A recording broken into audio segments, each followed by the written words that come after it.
One of the best-known buildings in Washington, D.C. is the Department of Justice, spreading over an entire block in the busy heart of the capital. Here are the headquarters of the nation's crack law enforcement agency, the Federal Bureau of Investigation.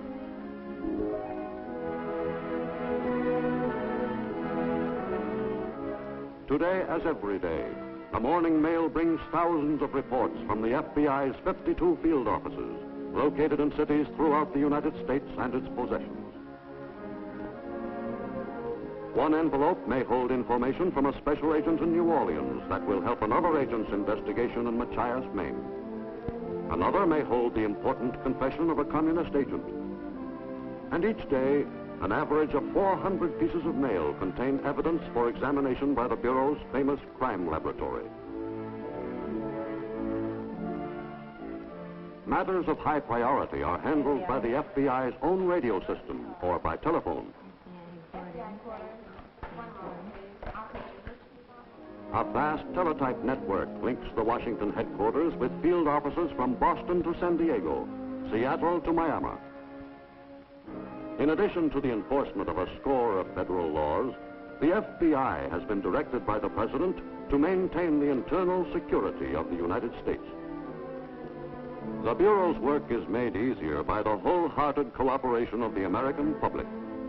In complying with the President's request to report to the FBI knowledge of subversive activities, the loyal and alert citizen may help to protect the innocent as well as to reveal the guilty. Invaluable to the work of the FBI are files containing nearly 120 million sets of fingerprints. Prints voluntarily submitted by loyal, law-abiding citizens are kept in the non-criminal file. The FBI is first a fact-finding agency, and second, a service agency. The facilities of the identification section and the crime laboratories are available to all law enforcement agencies.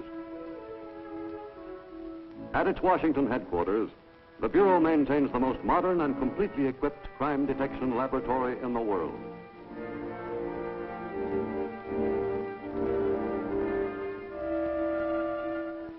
Here, no piece of evidence is too small for analysis. Nothing so seemingly commonplace that it is not put through the most exacting scientific examination.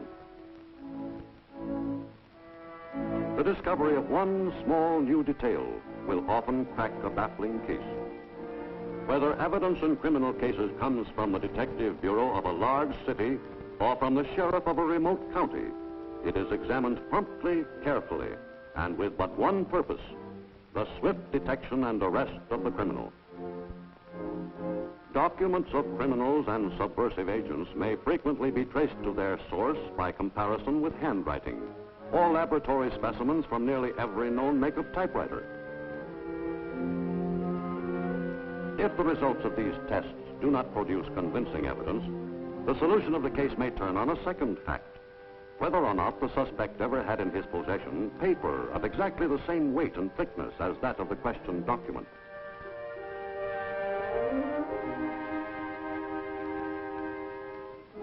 Even such meager evidence as a fiber from a strand of rope may lead investigators to the factory, to the hardware store where the rope was sold, and finally to the buyer. The FBI expert can determine the make of a shoe, and frequently, depending on the way the shoe is worn, such facts as the occupation of the wearer. No method is more helpful in establishing innocence or guilt than chemical and spectrographic analysis. The presence of particles of dust on a suspect's clothes that are identical to dust found at the scene of a crime may support charges against him. Today, scientific methods adduce evidence to convict criminals who a few years ago would have gone free. But bringing criminals to justice depends, in the final analysis, upon the ability and integrity of the law enforcement officer himself. To qualify as a special agent of the FBI, the candidate must be a college graduate in law or accounting. He must meet rigid physical requirements and have a character that is above reproach. From previous instruction, you gentlemen are aware of the civil rights of the individual citizen. As special agents of the FBI, you will be obligated to enforce the laws respecting those rights. It will be your responsibility to make civil rights a reality within the realm of federal authority. Strong, sound bodies and a working knowledge of judo are necessary to meet the emergencies which often confront a G-man.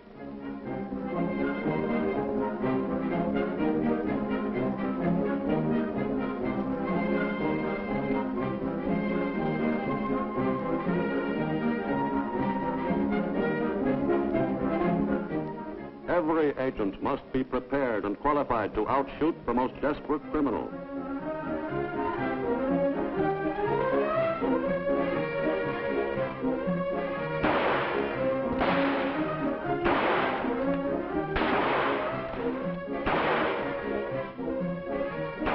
Not only does each new special agent undergo months of intensive training at the FBI Academy, but as long as he remains in the service, he must return for retraining every 18 months.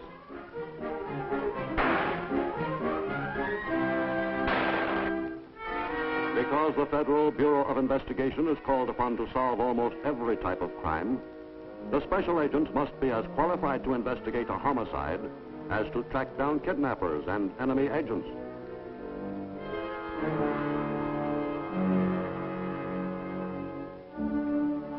Upon the shoulders of John Edgar Hoover, director of the FBI since 1924, rest heavy responsibilities. Not only must he direct the Bureau's offensive against subversive agents, but he must also wage a relentless war against the common criminals, who, as much as any saboteur, undermine the security of the nation. Besides its many investigative functions, the FBI serves as a clearinghouse for U.S. crime statistics. Every 18 seconds, a serious crime is committed by someone, somewhere in the United States. On an average, there is an act of homicide every 45 minutes.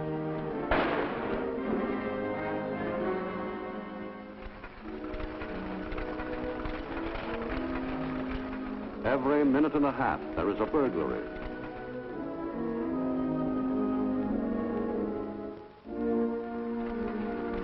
Every 31 seconds, someone commits an act of larceny.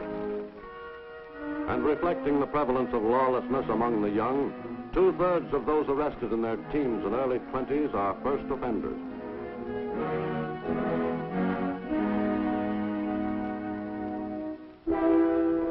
A day with the FBI sees special agents and employees assigned to more than 100,000 investigative matters. In a city in the Northwest, a payroll messenger from a department store withdraws the weekly payroll from a nearby bank.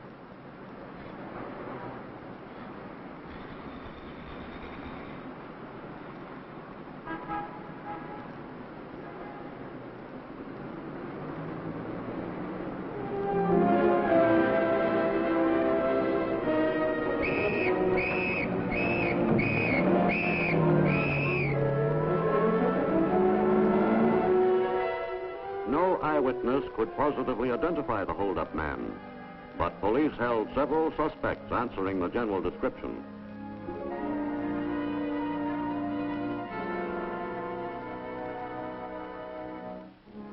To the FBI laboratory in Washington, police airmailed all available evidence with the request that it be given immediate examination. In the struggle, the messenger had torn hairs and flesh from the scalp of his assailant. Strands of hair from each suspect were also mailed to Washington. On the victim's coat was a blood stain. Police were not sure whether it came from the victim or the assailant.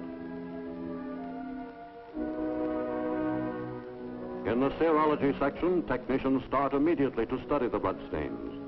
Agglutination tests show 2 different types of blood, type O and type B. Since the messenger is known to have type O blood, the FBI notifies police that the criminal is type B. This information clears all but 2 suspects. In the hair and fibers section of the FBI laboratory, other tests are being made.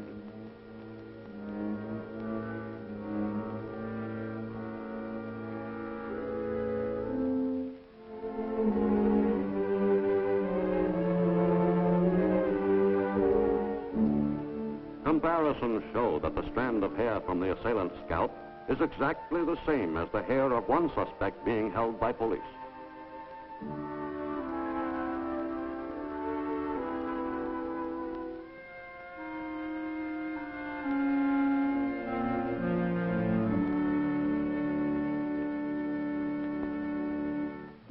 Confronted with the FBI laboratory reports, type B blood and identical hair, the criminal quickly confessed.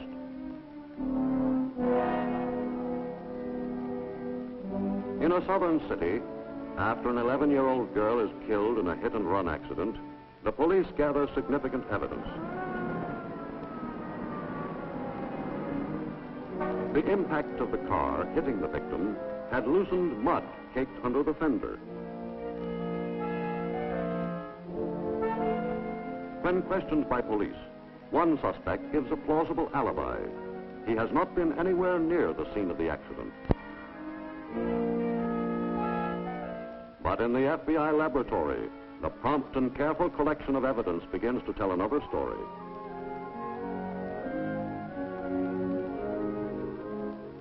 After repeated comparisons, police are notified that the soil picked up at the spot where the girl was hit has almost the same mineral content as samples taken from the suspect's car.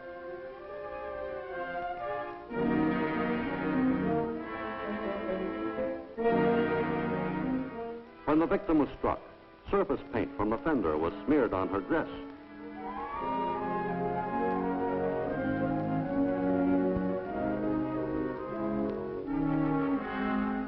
Comparison shows the paint to be identical to that used by the manufacturer of the suspect's sedan.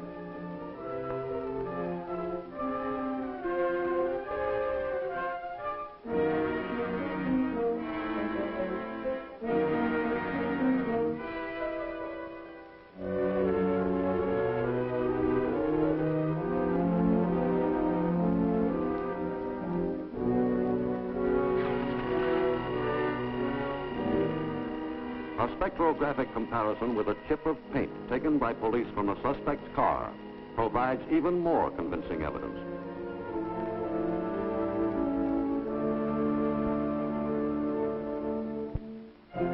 The suspect is arrested by the local police and charged with manslaughter. Confronted with the FBI laboratory reports, the defendant finally admits his guilt. A synthesis of many cases demonstrating the cooperation between local police and the FBI comes from the seacoast region of New Hampshire. Near Portsmouth, New Hampshire, a group of bank robbers kidnap a teller or a hostage.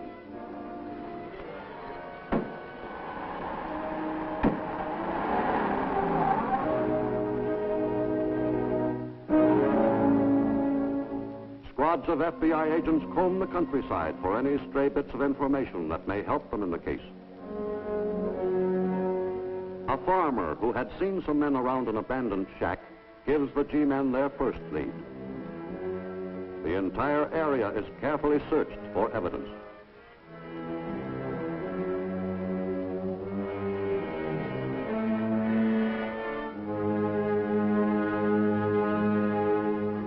On a barbed wire fence 500 yards from the shack, agents find a piece of cloth torn from what could be a woman's dress or a man's necktie.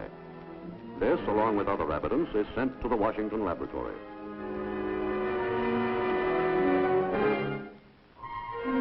The imprint of the tire markings gives some information. The automobile that had been at the shack was a 1950 model of medium to heavy weight.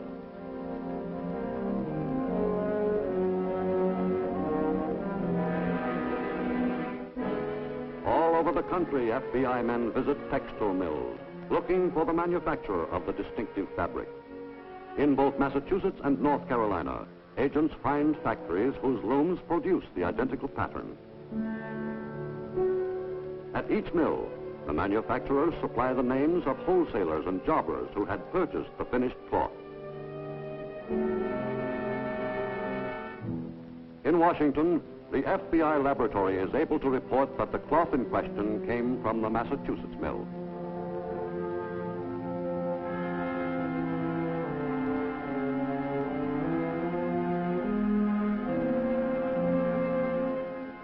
Because the largest purchaser of the pattern had been a Boston necktie manufacturer, FBI agents visit retail outlets throughout New England.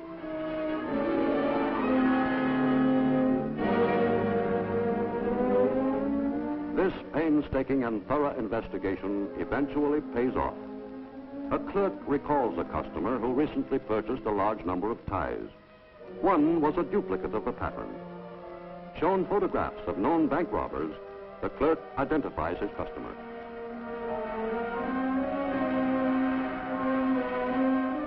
With this new and valuable information, the FBI locates a man answering the description of their suspect, living quietly in an apartment house in Portland, Maine.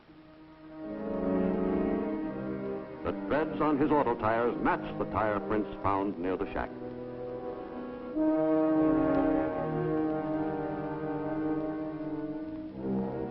Before positive identification can be made, agents must confront the suspect.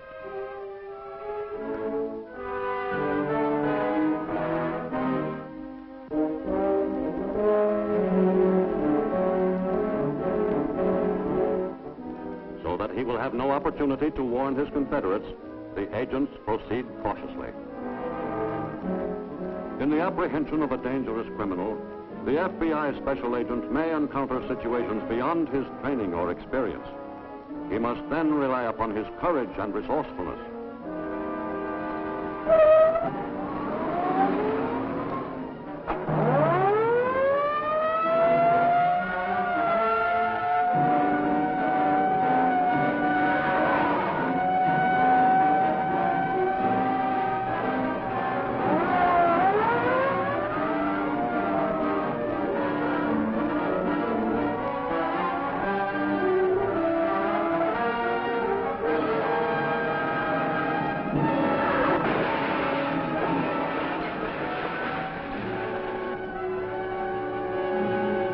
It was in this manner that the FBI apprehended Seabold Folsom, alias Frank Hampton.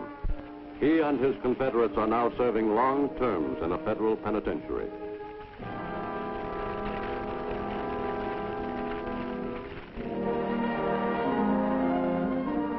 The American people can well be proud of the Federal Bureau of Investigation, and every citizen can profit by Director Hoover's repeated warnings. Says Director Hoover, we cherish our American institutions and our heritage of freedom. But today our way of life is under attack by two dangerous enemies: the criminal hordes who live by violence and lawlessness, and the subversive hordes who seek to destroy all that is free and all that is sacred.